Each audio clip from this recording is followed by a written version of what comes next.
people, there's a practical reason for it. You're running to something.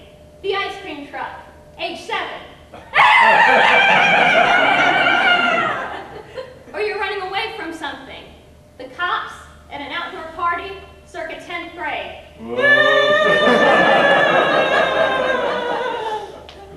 Fellow Toastmasters and welcome guests, I'm here to tell you about a burst of insanity that led me to run 26.2 miles in my first and only marathon. I wasn't a born runner. In fact, I wouldn't have called myself particularly athletic until I was in my early 20s. My first attempt at serving the ball in PE volleyball ended in sheer humiliation and the ball landing a foot in front of me. So what led me to the starting line of the New York City Marathon in 1998? The New York City Marathon of 1997.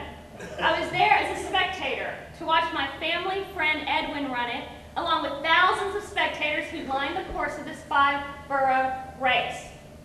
The mood was electric. The runners represented nearly every nationality in the world. There were costumes. There were clothes displaying their nation's flags. They wrote messages on their shirts that we shouted out as they ran by. Go Susan! Happy birthday, Ted! Congratulations on your mastectomy reversal! I made that last one up. Eddie and I high-fived them as we went. I remember right then and there that I decided that I was going to be in that race the following year. The problem was that up until this point, I'd only run 1 mile. So I printed out a training guide and got to work. The best technique I used during this time was visualization. I trained on the hike and bike trail, but in my mind, I was Jackie Joyner-Kersee at the Olympics, and the crowd loved me. I saw myself running past an ex-boyfriend or two and looking back over my shoulder.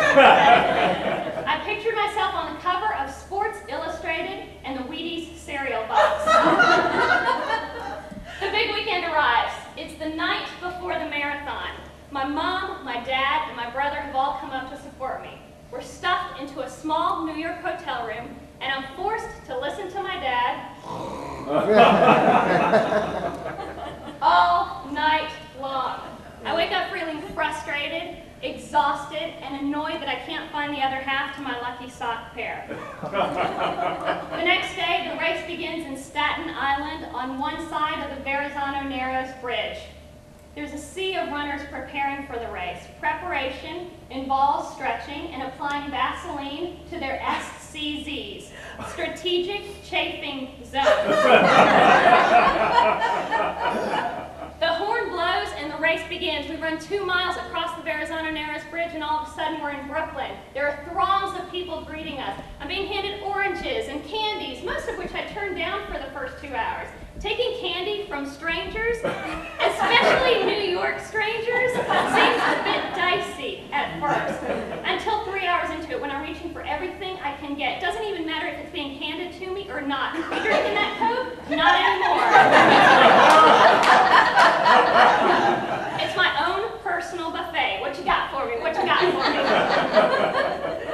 My nickname is Peely, P-I-L-I. It's written on my shirt. Unfortunately, it's not an instantly recognizable name. So I'm cheered on for 5 hours by well-meaning strangers yelling, "Go, Piley!" The thing about running a marathon is it's not only physically demanding, it's mentally exhausting as well. So it's important to keep a healthy train of thought going to keep you going for 26 miles. Initially, I'm thinking about useful, rational things like my pace, my stride, potential rest stops. But after 3 hours, my mind begins a descent into madness. And I start thinking about things like, what does it feel like to be a flying squirrel? Have I ever eaten sarsaparilla? Could Chiang Kai-shek out-break dance Mao Zedong? What's Tito Jackson doing these days? By mile 17, I can't even remember how to spell my own name. Everyone else is in a trance-like state. The scene looks like something out of a George Romero film with Nike-clad zombies running undead. I'm scared of mile 18. I've heard horror stories about people hitting the proverbial wall at this point and becoming nearly incoherent. So I've decided to slow it down. Not that it can get much slower. I've already been passed by countless senior citizens and a man dressed in a huge hippopotamus.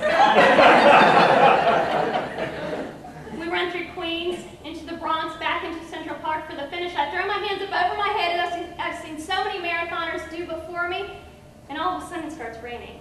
And I'm cold, and I'm tired, and I'm sore, and I still have to walk 2 miles to get to the subway to get back to my hotel. I finally make it to my hotel, and I get back into bed, and all of a sudden,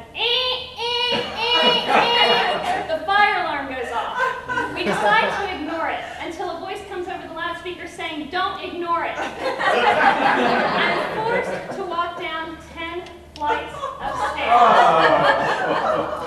Needless to say, I take a little break after that. A 9-year break. But in the meantime, I develop a new philosophy, a marathon mentality.